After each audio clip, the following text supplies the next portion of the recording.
Hello students, मैं doctor Anil Arora, department of botany, Dungar college, Bikaner से। आज हम इस वीडियो में पादप अनुक्रमण के एक भाग हाइड्रोसीयर जल अनुक्रमण के बारे में बात करेंगे। जल अनुक्रमण पादप अनुक्रमण का वो भाग है जो फ्रेश वाटर में उत्पन्न होता है, जो स्वच्छ जलीय क्षेत्रों में देखा जा सकता है। In time, an area of open fresh water will naturally dry out. समय आने पर कोई भी जो फ्रेश वाटर स्वच्छ जल का क्षेत्र होता है, जैसे कोई लेक है, जैसे कोई पोंड है, कहीं पर वेटलैंड बना हुआ है, पानी जमा हुआ है, तो धीरे धीरे समय के साथ साथ वो पानी सूखता जाता है और अंततः उस स्थान पर एक वुडलैंड या एक कास्ट स्थल या एक वन फॉरेस्ट विकसित हो जाता है। During this change arrays of different land types such as swamp and marsh will succeed each other. इस परिवर्तन के दौरान हमें विभिन्न अवस्थाएं देखने को मिलती हैं, अर्थात जब फ्रेश वाटर से वुडलैंड का विकास होता है, जब स्वच्छ जल क्षेत्र से हम किसी वन को विकसित हुए देखते हैं या किसी काष्ठ स्थल को विकसित हुए हम देखते हैं, तो उसके मध्य अनेक अवस्थाएं आती हैं, जैसे स्वाम्प एंड मार्श। इन्हें हम हिंदी में मार्श को हम कच्छ कह सकते हैं, और जो स्वाम्प होते हैं वो दलदली अवस्थाएं होती हैं, या उन्हें हम अनूप अवस्था भी कहते हैं। The succession from open water to climax woodland takes centuries और मिलेनिया। इस अनुक्रमण में स्वच्छ जल से चरम अवस्था में वन स्थल को बनने में सैकड़ों वर्ष या लाखों वर्ष लग जाते हैं। Some intermediate stages will last a shorter time than other. कुछ मध्य अवस्थाएं जो होती हैं वो थोड़ा कम समय जरूर लेती हैं, लेकिन अगर हम एक स्वच्छ जल क्षेत्र से, एक स्वच्छ जल के स्रोत से जब हम विभिन्न अवस्थाओं से होते हुए हम किसी चरम अवस्था में चरम समुदाय को वन के रूप में विकसित हुए देखते हैं, तो यह एक लंबा समय लेने वाली प्रक्रिया होती है। How long it takes will depend largely on the amount of siltation occurring in the area of open water. इसमें कितना समय लगेगा ये मुख्यतः इस बात पर निर्भर करता है कि जो वहाँ पर जल उपलब्ध है उसमें जो सिल्टेशन है, उसमें जो गाद है, उसकी कितनी मात्रा बनती है, या आसपास के क्षेत्रों से उसके अंदर सिल्ट जो है वो कितनी गिरती है और जल कितनी जल्दी उथला होता है, शैलो बनता है, ये उसके ऊपर निर्भर करता है। स्टेजेस। अब अवस्थाएं क्या हैं? Hydrosere is the primary succession sequence which develops in aquatic environment such as lake and Pond's.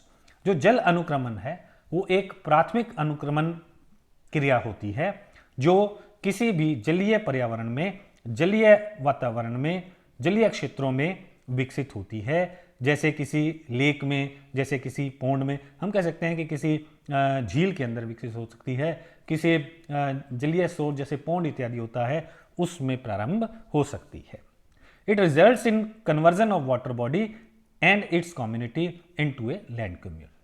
इसका परिणाम क्या होता है कि एक जो जलीय क्षेत्र है, एक जो जलीय स्रोत है, वो अपने समुदाय के साथ स्थलीय समुदाय में परिवर्तित हो जाता है, स्थलीय प्रकार के पादपों युक्त क्षेत्र के अंदर परिवर्तित हो जाता है।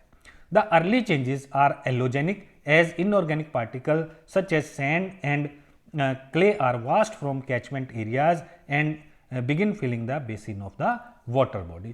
शुरुआत में क्या होता है कि ये एक स्वतः जनित प्रकार की क्रिया, एलोजेनिक प्रकार की क्रिया होती है, जिसमें इनऑर्गेनिक पार्टिकल्स, जो अकार्बनिक प्रकार के जो कण होते हैं, जैसे सैंड है, हम कह सकते हैं कि रेत इत्यादि होती है, या चिकनी मिट्टी होती है, वो नज़दीकी क्षेत्रों से, जो उस जलीय स्रोत के नज़दीक के स्थल हैं, वहाँ से बह करके इस वाटर बॉडी के अंदर, इस जो जल का स्रोत है उसके अंदर आनी शुरू हो जाती है, और धीरे धीरे यह जो जलीय जो स्रोत होता है, ये जो वाटर बॉडी, लेक इत्यादि होते हैं, ये उथले होने शुरू हो जाते हैं, ये शैलो होने शुरू हो जाते हैं। अर्थात ये जो इनऑर्गेनिक पार्टिकल्स इसमें आते हैं वो धीरे धीरे उस झील के, उस पॉन्ड के पेंदे पर जमा होते चले जाते हैं।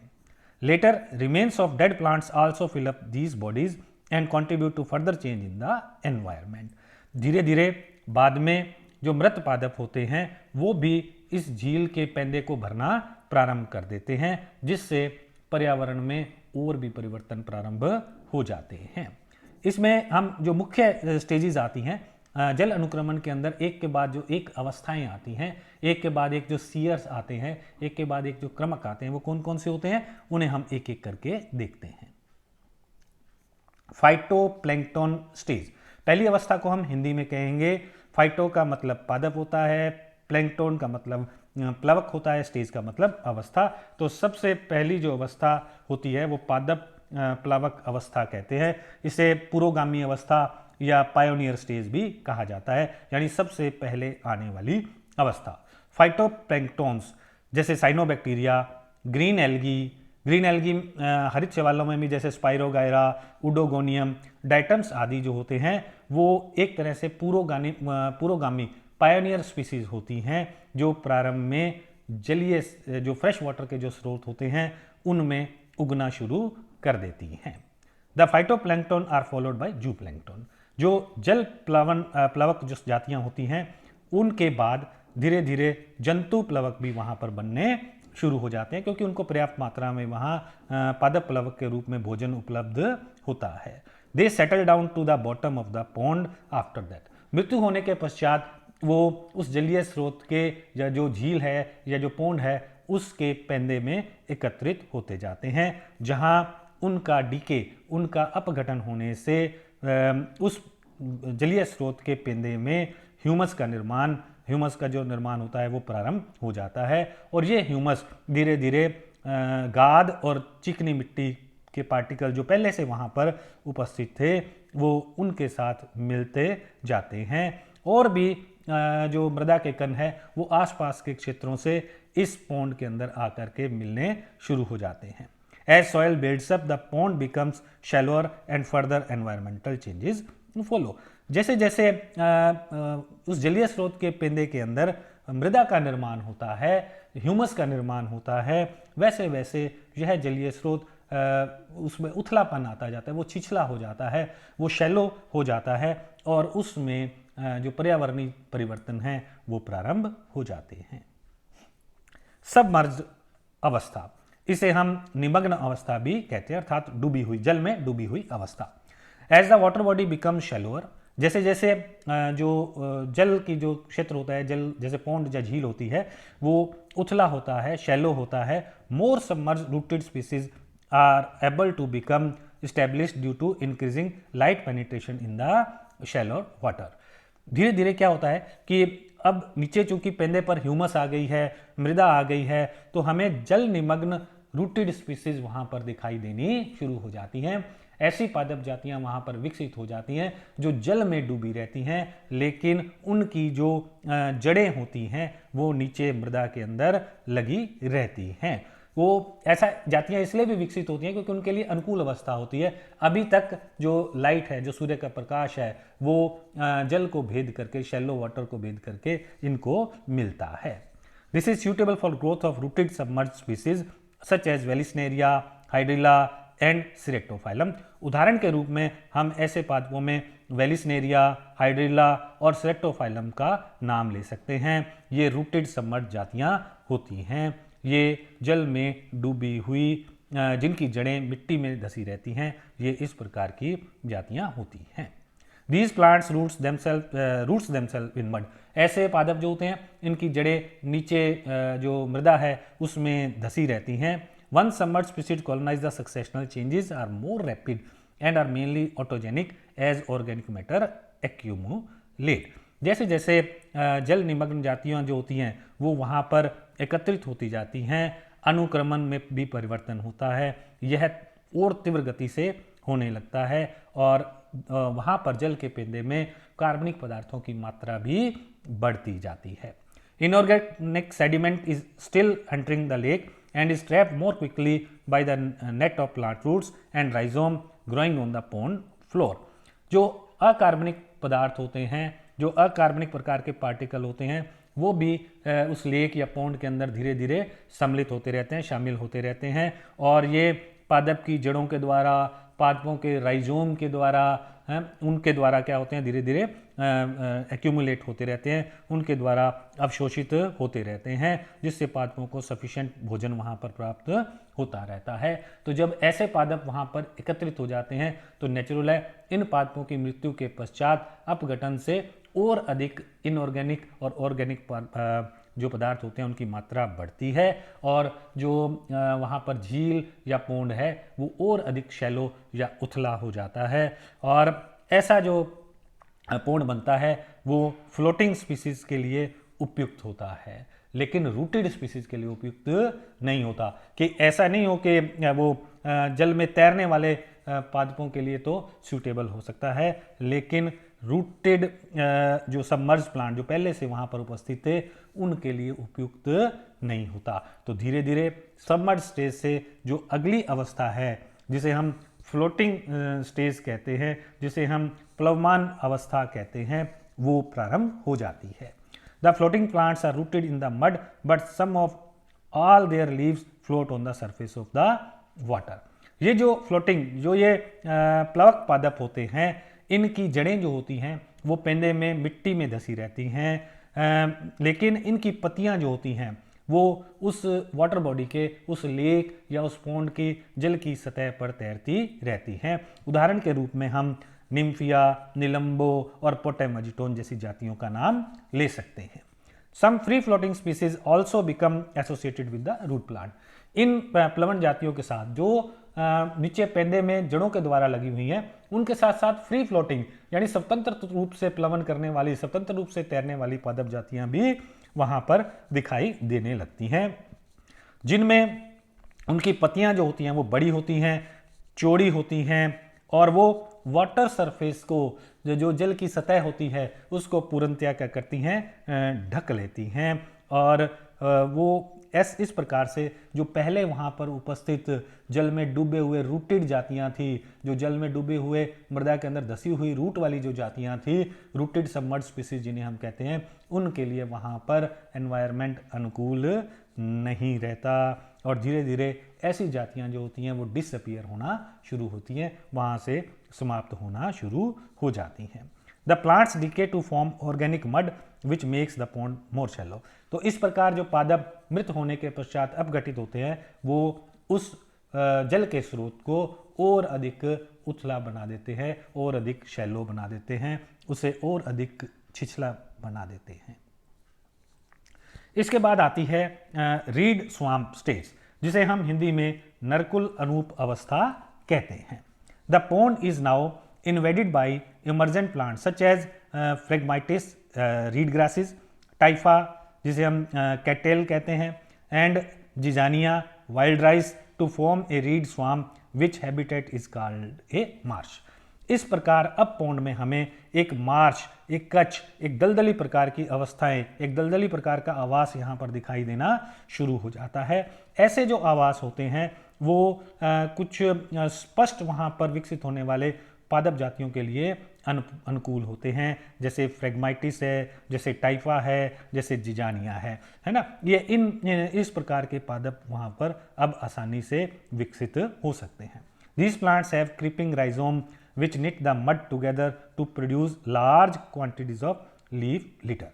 ऐसे पादप जो होते हैं उनके अंदर रेंगने वाले राइजोम पाए जाते हैं, जो नीचे पेंदे में मृदा में धसे रहते हैं, और ये मिट्टी को, नीचे पेंदे की मिट्टी जो होती है उसको बांधने का काम करते हैं।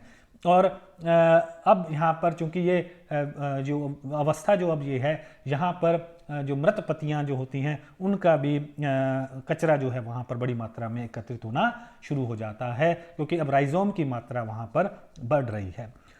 This litter is resistant to the decay and reed peat builds up, accelerating the autogenic changes। अब ये जो कचरा है ये और अधिक अपघटित नहीं होता है, और धीरे धीरे ये स्वतः जो परिवर्तन होते हैं उनको इनिशिएट करता है, उनको प्रारंभ कर देता है। The surface of the pond is converted into water saturated marshy land. धीरे धीरे अब ये जो जलीय स्रोत है, ये पॉन्ड जो लेक है, इसमें नीचे से ऊपर तक जो मृदा है, जो यहाँ पर मड है, एक दलदली प्रकार का क्षेत्र बन जाता है। अर्थात यहाँ पर जल और मृदा दोनों का एक मिश्रित रूप हम यहाँ पर देख सकते हैं, जिसे हम दलदल कहते हैं। तो रीड स्वाम्प स्टेज के पश्चात जो अगली अवस्था आती है उसे हम सेज मीडो स्टेज जो है उसे हम कहते हैं। इसे कच्छ श्वादल अवस्था कहा जाता है। Successive decrease in water level and changes in substratum help members of Cypresse and Gramineae such as Carex species juncus and establish themselves. धीरे धीरे जब पानी की कमी होती जाती है तो जलीय स्रोत के अंदर मृदा की मात्रा बढ़ती जाती है, तो ऐसी अवस्था अब कुछ स्थलीय जातियों के लिए अनुकूल हो जाती है, जिनमें घासीय जातियां प्रमुख होती हैं, जैसे कैरेक्स है, जैसे जंकस है। ये जो साइप्रेसी कुल और ग्रेमिनी कुल के जो है वो सदस्य होते हैं। इन कुलों की जो जातियां होती हैं वो यहाँ पर आसानी से विकसित हो सकती हैं, आसानी से विकसित यहाँ पर होने लगती हैं। They format of vegetation extending towards the centre of the pond. अब इस प्रकार की जो जातियां होती हैं वो धीरे धीरे किनारों से केंद्र की ओर बढ़ती चली जाती हैं, उस जलीय स्रोत के केंद्र को भी भरना शुरू कर देती है, और इनके नीचे जो राइजोम होते हैं वो मृदा के कणों को और अच्छी तरह से बांधने लगते हैं, और जो जलीय स्तर होता है जो अब समाप्त होने वाला है वो धीरे धीरे ऊपर पत्तियों के द्वारा ढकना शुरू हो जाता है। ये जो पत्तियां होती हैं ये ट्रांसपिरेशन की क्रिया करती हैं और जल को वाष्पोत्सर्जित करके उस स्थान पर जल की मात्रा को और कम कर देती हैं। Eventually, the sedge peat accumulates above the water level and soil is no longer totally waterlogged. धीरे धीरे अब क्या होता है कि वहाँ पर जल जो है वो बिल्कुल कम हो जाता है, स्पष्ट रूप से वहाँ पर मृदा दिखाई देने हमें वहाँ पर दिखाई देने लगती है, और ऐसे स्थानों पर हमें जो है वो सेज पीट वहाँ पर हमें दिखते हैं, अर्थात छोटे छोटे झाड़ी नुमा जो पादप होते हैं वो वहाँ पर हमें दिखाई देने लगते हैं। इस प्रकार के जो आवास होते हैं वो शाकीय पादपों के लिए अनुकूलित होते हैं, जैसे मेंथा है, काल्था है, आइरिस है, गैलियम है ना। ये पादप जो होते हैं ये धीरे धीरे इन स्थानों पर बड़ी मात्रा में उगना शुरू हो जाते हैं और यहाँ के वातावरण को परिवर्तित करना प्रारंभ कर देते हैं। Magic condition develop and marshy vegetation begin to disappear. अब इसके बाद धीरे धीरे स्थलीय अवस्था विकसित होने लगती है और दलदली अवस्था जो होती है वो समाप्त होने लगती है। वुडलैंड स्टेज, काष्ठ स्थल अवस्था, इसे हम वन स्थल अवस्था भी कह सकते हैं। The soil now remains drier for most of the year and become suitable for development of wet woodland. जो मृदा होती है वो पूर्णतया अब शुष्क हो जाती है, वर्ष के ज़्यादातर महीनों में वो शुष्क रहती है, और इस प्रकार की जो मृदा होती है वो वेट वुडलैंड एक प्रकार के जो नम जो काष्ठ स्थल होते हैं उनके लिए उपयुक्त होती है। और यहाँ पर अनेक प्रकार के ऐसे वातावरण में उगने वाले झाड़ियाँ और वृक्ष हमें दिखाई देने लगते हैं, जैसे सेलिक्स है, जैसे एलनस है, जैसे पॉपुलस है। इस प्रकार की जो स्थलीय पादप हैं वो यहाँ पर विकसित हो जाते हैं। These plants react upon the habitat by producing shade, lower the water table, still further by transpiration, built up the soil and lead to the accumulation of humus with associated microorganism। इस प्रकार के जो पादप होते हैं वो अब आवास में परिवर्तन करते हैं, क्योंकि यह पादप पूर्णतया छाया प्रदान करते हैं और जल का अधिक उपयोग करते हैं, वाष्पोत्सर्जन अधिक करते हैं, और धीरे धीरे मृदा का पूर्णतया निर्माण हो जाता है, और यहाँ पर मृदा के अंदर ह्यूमस की मात्रा भी बढ़ती है और इस मृदा के अंदर सूक्ष्म जीवी भी जो होते हैं माइक्रो ऑर्गेनिज्म भी पनपना प्रारंभ हो जाते हैं। This type of wet woodland is known as the carr. इस प्रकार के जो थोड़े नम जो काष्ठ स्थल होते हैं उन्हें कार भी कहा जाता है। क्लाइमेक्स स्टेज, इसे हम चरम अवस्था कहते हैं, इसे वन अवस्था भी कहा जाता है, इसे चरम वन अवस्था भी कहा जाता है। क्लाइमेक्स फॉरेस्ट स्टेज भी इसी को हम कहते हैं। Finally a self perpetuating climax community develops, और अंततः एक चरम समुदाय जो है वो विकसित हो सकता है। It may be a forest या जंगल हो सकता है। If the climate is humid, यदि वहाँ की जलवायु आर्द्र होती है, grassland is case of the sub humid environment. तो यदि हम कह सकते हैं कि अगर आर्द्रता अधिक है तो पूर्णतया वन विकसित हो जाएगा। अगर सेमी ह्यूमिड कंडीशन है, अगर आर्द्रता की मात्रा थोड़ी कम है तो वहाँ पर ग्रासलैंड घासीय स्थल विकसित हो जाते हैं। और अगर वातावरण और भी शुष्क रहता है तो वहाँ पर मरुस्थलीय अवस्थाएं जैसे एरिड और सेमी एरिड कंडीशन भी विकसित हो सकती हैं। A forest is characterized by presence of all types of vegetation, including herbs, shrubs, mosses, shade-loving plants, trees. Decomposers are frequent in climax vegetation.